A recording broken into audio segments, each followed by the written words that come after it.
ఏం లేదు, ఒక రోజు మేము తను నేను ఏదో రెస్టారెంట్కు ఎక్కడికి వెళ్ళి కొంచెం ఇంటికి లేట్గా వచ్చాం. ఓకే. తను నా ఇంట్లోనే పడుకోమని చెప్పాను. అంటే వాళ్ళ ఇంట్లో మళ్ళీ లేట్గా వెళ్తే వాళ్ళ ఇంట్లో ప్రాబ్లం అని చెప్పి సో మా ఇంటికి రావడం జరిగింది కొంచెం లేట్గా అంటే ఐ థింక్ 11:30, 12. నా ఇల్లు తాళాలు మర్చిపోయాను నేను. సో నా బెడ్రూమ్ ఏమో తాత బెడ్రూమ్ పైన ఉంది. సో అది నా బెడ్రూమ్కి ఎక్కాలి. ఓకే. సో అది ఒక రీలింగ్ ద్వారా అది గోడ ఎక్కి అలా నా బెడ్రూమ్కి వెళ్ళే ప్రాసెస్లో కింద నుంచి జగన్ నన్ను హెల్ప్ చేస్తా ఉన్నాడు ప్యాకెట్కి. అది ఎక్కే ప్రాసెస్లో కరెక్ట్గా సౌండ్ వినిపించి తాతగారు బయటకు వచ్చారు.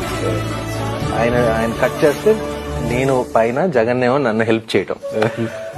జగన్ ఎప్పుడు కలవలేదు. తాత వాజ్ లైక్ తాత రాజశేఖర రెడ్డి గారు అబ్బాయి జగన్ అని అక్కడ ఇంట్రొడ్యూస్ చేయడం జరిగింది. So it was quite a funny episode actually. అప్పుడు ఏజ్ ఎంత ఉంటుందండి? అప్పుడు ఏజా I think we were in 9th grade. మీరు యాజ్ ఎ ఫ్రెండ్గా అతను మీరు గమనించింది I knew he was very interested in politics. అప్పుడు ఆ టైంలో కూడా okay. He was very politically inclined even back then.